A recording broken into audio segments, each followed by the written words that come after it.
हरे हम लोग चर्चा कर रहे हैं श्रीमद् भगवद गीता चैप्टर 9 टेक्स्ट 11। ये जो 11 नंबर श्लोक है इसमें भगवान कृष्ण वर्णन करते हैं ऐसे मूढ़ा व्यक्ति के बारे में जो भगवान को एक साधारण मनुष्य की तरह समझता है। अभिजानन्ति मां मूढ़ा मानुष्यं तनुमाश्रितम् परम भावमजानन्तो मम भूतमहेश्वरम्। Fools deride me when I descend in the human form. They do not know my transcendental nature as the supreme lord of all that be। कि जो मूढ़ा है मूर्ख लोग हैं वो मुझे स्वीकार नहीं करते हैं। जब मैं मनुष्य के रूप में आता हूँ वो मुझे साधारण मनुष्य की कैटेगरी में रखते हैं। मेरे परम भावम को न जानने के कारण वो इस प्रकार से भ्रमित हो जाते हैं। इसका तात्पर्य हम लोग पढ़ रहे थे, काफी लंबा तात्पर्य है। इसी तात्पर्य को आगे पढ़ते हैं। There are many controversies between the impersonalists and the personalist about the Lord's appearance as a human being।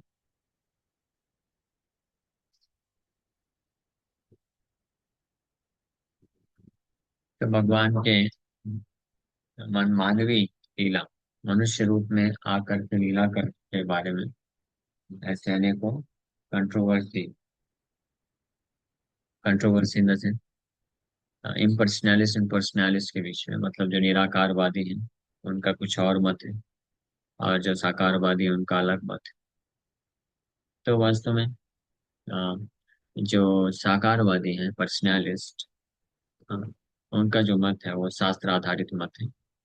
और जो निराकारवादी हैं वो just to deny the very form of the supreme personality of God है, वो इस प्रकार से अननेसेसरी वर्ड जगलरी करते हैं। But if you consult Bhagavad Gita and Shrimad Bhagavatam, the authoritative texts for understanding the science of Krishna, then we can understand that Krishna is the supreme personality of God. He is a person। अगर हम निराकारवादी होते हैं वो भगवान कृष्ण का स्वरूप नहीं स्वीकार करते हैं और कृष्ण के स्वरूप का जो वर्णन किया जाता है तो बोलते हैं टेम्परेरी है, मनुष्य के जैसे हम लोग शरीर लेके आए वैसे वो भी थे और अब नहीं रहे, इस प्रकार की नॉनसेंस बातें करते हैं। लेकिन अगर कोई भगवत गीता, श्रीमद् भागवतम और अन्य जितने भी अथॉरिटेटिव लिटरेचर्स हैं, टेक्स्ट हैं, उनको रेफर करता है तो कृष्ण के विज्ञान को समझ सकता है और जान सकता है कि कृष्ण परम पुरुष है, is a person. He is not an ordinary man. कोई वो साधारण मनुष्य नहीं है। Although he appeared on this earth as an ordinary human, हालांकि वो एक साधारण मनुष्य की तरह प्रकट हुए इस पृथ्वी में, बट वो साधारण मनुष्य नहीं है। In the Srimad Bhagavatam, first canto, first chapter, when the sages headed by Shaunaka inquired about the activities of Krishna, they said, Shrimad Bhagavatam के फर्स्ट कैंटो, पहले स्कंद में, जहाँ पे फर्स्ट कैंटो फर्स्ट चैप्टर, पहले स्कंद के पहले अध्याय, जब सौनक आदि ऋषि भगवान कृष्ण के कार्यकलापों के बारे में चर्चा करते हैं तो बोलते हैं, कृतवान किल कर्माणि सह रामेण केशव अतिमर्त्यानि भगवान ऊढ़ा कपट मानुषा।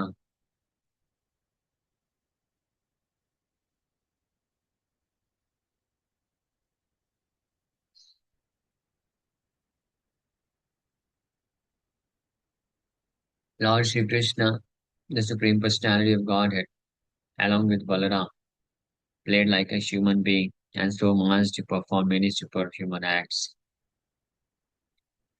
कि भगवान श्री कृष्ण जो कि परम भगवान है, भगवान बलराम के साथ मनुष्य रूप में अतिमर्त्यानि भगवान ऊढ़ा कपटमान।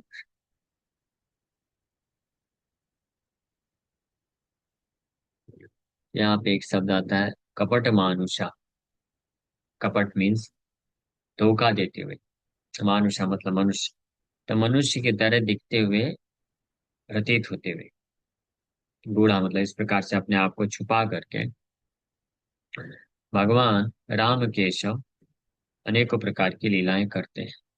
अतिमर्त्यानी सुपर ह्यूमन एक्ट्स करते हैं। ये भागवत में भी स्पष्ट दिया हुआ है कि हालांकि भगवान मानुष्य रूप में आते हैं, दिखते हैं, प्रतीत होते हैं कि वो भी एक मनुष्य की तरह है, लेकिन वो उनका बूढ़ा कपट मानुषा बोला गया। कपट मानुषा, she played like a human being so masked, इस प्रकार से अपने आप को छुपा करके भगवान कृष्ण अनेकों प्रकार के अतिमर्त्यानी सुपर ह्यूमन एक्ट्स परफॉर्म करते हैं। अतिमर्त्यानी। The Lord's appearance as a man bewilders the foolish. हाँ, इस प्रकार से जो भगवान का प्राकट्य होता है, मूर्ख लोग को भ्रमित कर देता है।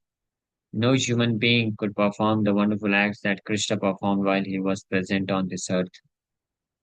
जो भगवान ने हालांकि मनुष्य की तरह दिखते थे, लेकिन कोई भी मनुष्य इस प्रकार के अद्भुत कार्य को नहीं कर सकता है जो भगवान कृष्ण ने किया जब वो इस पृथ्वी में उपस्थित थे। When Krishna appeared before his father and mother, Vasudev and Devaki, he appeared with four hands, but after the prayers of the parents, he transformed himself into an ordinary child. जब कृष्ण अपने पिता और माता के सामने प्रकट हुए थे, जन्म लिए थे, वासुदेव और देवकी तो चार हाथों के साथ प्रकट हुए थे। और जब उनके पिता ने, पेरेंट्स ने प्रार्थना कर लिया, तब अपने आप को एक साधारण बालक के रूप में प्रस्तुत करते हैं। तो अगर साधारण मनुष्य होते भगवान, तो कभी कोई साधारण मनुष्य चार हाथ के साथ पैदा होता है, और भी बहुत very beautifully decorated, locks of curly hairs, और बहुत सारे ऑर्नामेंट्स पहने हुए, और फिर ज्ञान की बातें कर रहा हूँ। ऐसा कभी होता नहीं होता। ये सब प्रमाण है। एज स्टेटेड इन भागवतम, बभूव प्राकृतः शिशु, he became just like an ordinary child. एक साधारण शिशु की तरह बन गए, है नहीं, an ordinary human being. Now here again it is indicated that Lord's appearance as an ordinary human being is one of the features of his transcendental body. तो एक साधारण बालक की तरह प्रकट करने, अपने आप को करना भी, ये भगवान का एक दिव्य शरीर का एक फीचर है, लक्षण है। लेकिन ये भगवान लेकिन साधारण शिशु नहीं है। In the 11th chapter of Bhagavad Gita also it is stated that Arjuna prayed to see Krishna's form of four hands, तेनैव रूपेण चतुर्भुजेन।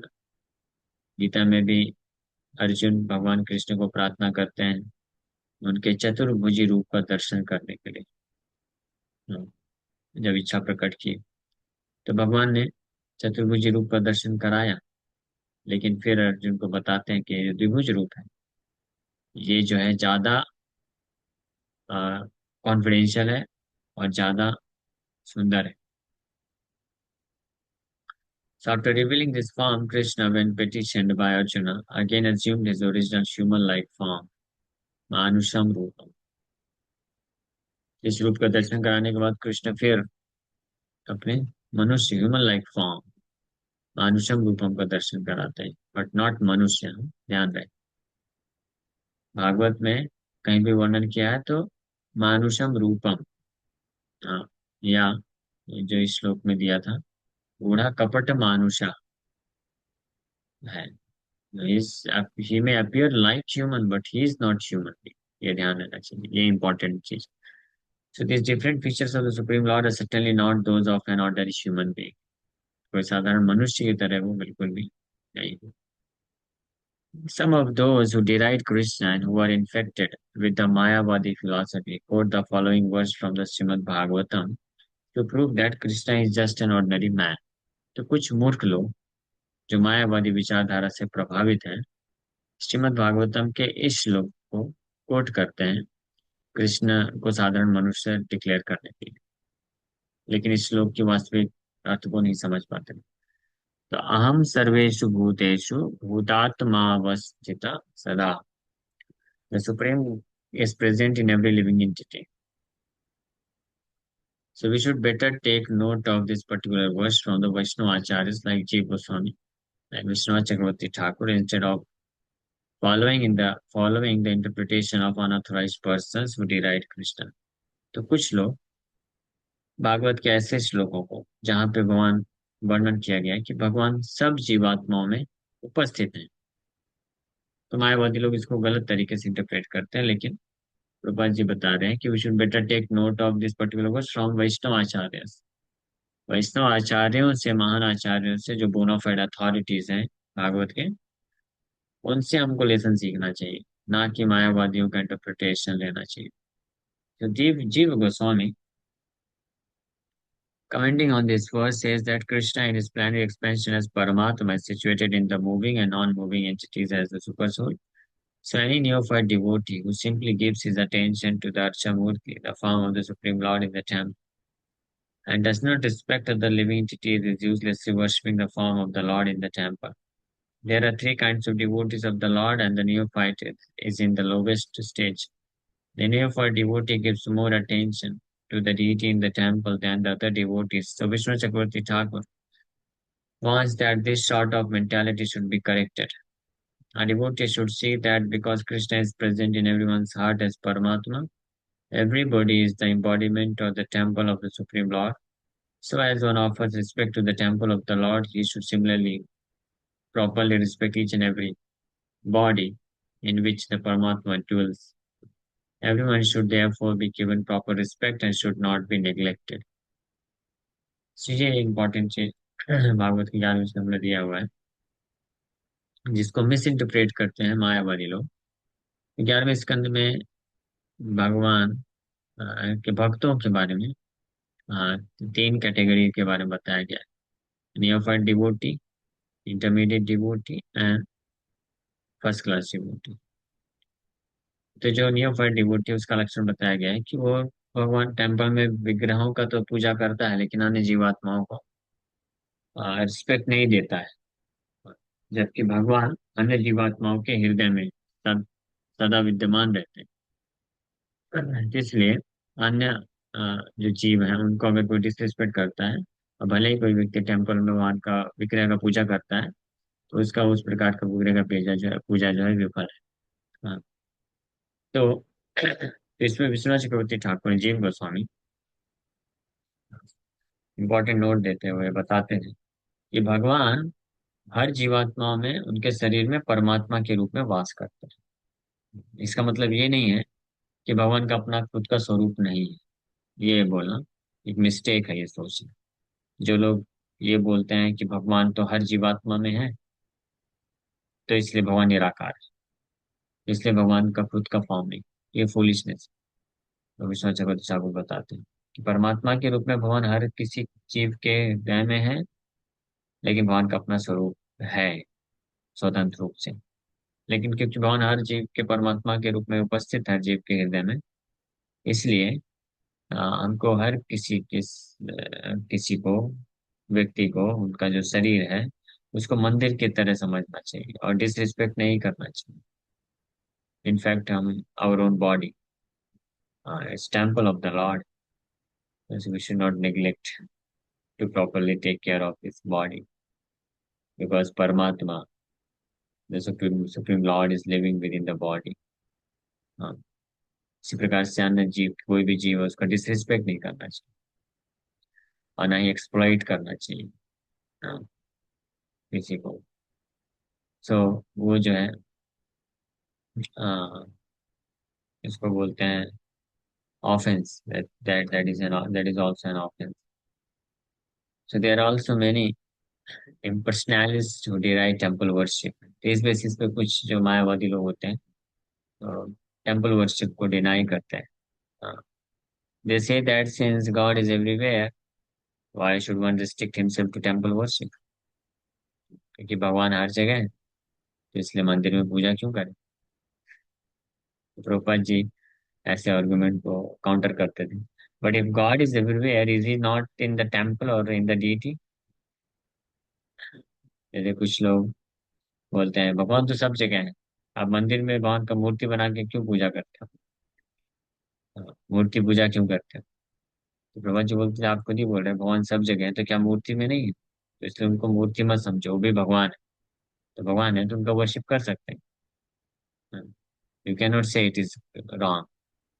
So although the personalist and the impersonalist will fight with one another perpetually, a perfect devotee in Krishna consciousness knows that although Krishna is the supreme personality, he is all pervading as confirmed in the Brahma Samhita.